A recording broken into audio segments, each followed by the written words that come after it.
But first, a couple of things, smaller, pieces that I want to kind of get to before we dive into those a bit deeper. First and foremost, today the the Senate voted on, or no, it was the House. I believe the House, right? The House passed the bill to make DC a state. So we're going to talk about DC statehood because this is, there's this. Progressives have fallen down a trap where they believe, whenever anybody on the left says this is this is for racial justice or social justice or some kind of justice. They're saying this is for justice, civil rights, racial justice, social justice, whatever it is. People tend to get really emotionally involved in those words without even really thinking about the legislation that's being put out in front. They think that if you are against it, you are somehow against racial equality, or you're against social justice, or you're against civil rights. And they think that you're the enemy if you're against something that has been painted with this very broad brush of being some sort of reckoning for justice. And this DC statehood bill is one of those bills where fundamentally at its core, this is not actually an issue that is, if you're for statehood or against statehood, you are then somehow for or against social justice or civil rights or racial equality or whatever it is that they're claiming. Look, I want to show you first of all, this is Chuck Schumer. This was him talking about DC statehood, so you guys kind of get an idea of what we're dealing with today. Check this out. Today, the House of Representatives will pass a bill granting the District of Columbia official statehood. I applaud my House Democratic colleagues for taking this important step towards recognizing the full citizenship of more than 700,000 residents of the District of Columbia. This is a matter of just representation. Our system of government is designed to give everyone in our country a voice in forging their own destiny. Okay, so he's saying this is a matter of these people not being able to forge a voice in their own destiny. They're unable to. They don't have representation is the big issue. So they're taxed, and yet they don't have actual representation, meaning they don't have any House reps and they don't have any senators. And that is actually a problem.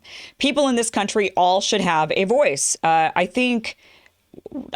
definitely don't disagree with that at all. Let me show you now this map.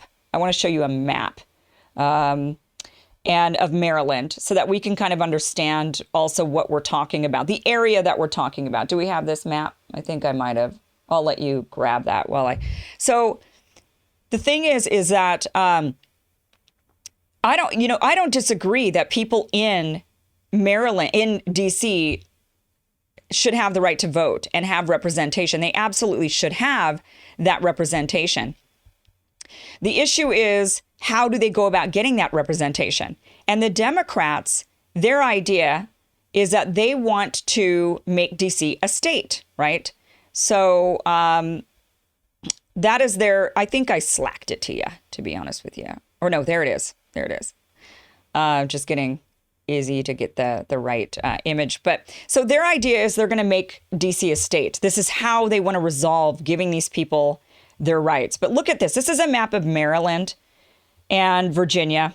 And you could see here, I kind of I circled in on where DC is. See how the state of Maryland actually follows, the state line follows the Potomac.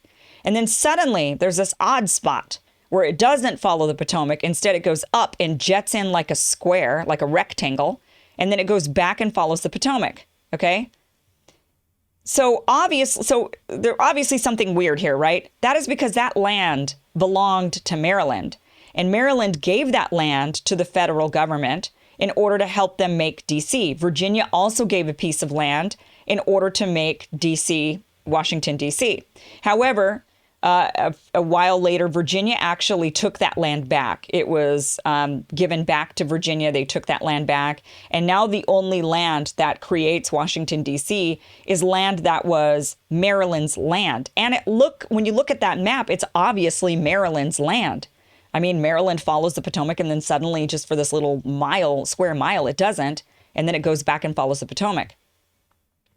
So an obvious and a very easy way to give those people in that little area the representation they deserve, the representation they absolutely should have as American citizens, is to give that land back to Maryland. Washington, D.C. is obviously a city. It's obviously a city to all of us. If you want to talk about statehood, talk about places like Puerto Rico, talk about places like Guam, talk about places like America Samoa, talk about all of those places that are obviously not cities inside of states. They're obviously their own regions. They're obviously areas that could obviously be made into states. But to talk about a city and turn that city into a state has nothing to do with social justice or civil rights or racial equality. That has everything to do with a grab by the Democratic Party, a power grab, in order to ensure that they get 2 more Senate seats, in order to ensure that they get a couple of more House seats. And look, in the long run, that doesn't matter. Everything changes. So even if they were to get their way and they were to get those 2 senators, they were to get more House reps, there was a time when California was solidly Republican. And Texas has obviously been solidly Republican, turning blue. And a lot of other states, they were blue and then they've turned red. There's a lot of flip-flopping going on. And so I actually think that if Washington, D.C. becomes a state, Democrats actually have more to be afraid of. And that is because the Republican Party will shift in the right direction even more, because the Republican Party will have to, which, so in some ways, I think it might be a really good thing to make D.C. a state, but on principle, it's just insane. On principle, it shouldn't happen. It's clearly a city. And then what's next? Are we going to say Atlanta, Georgia should be a state?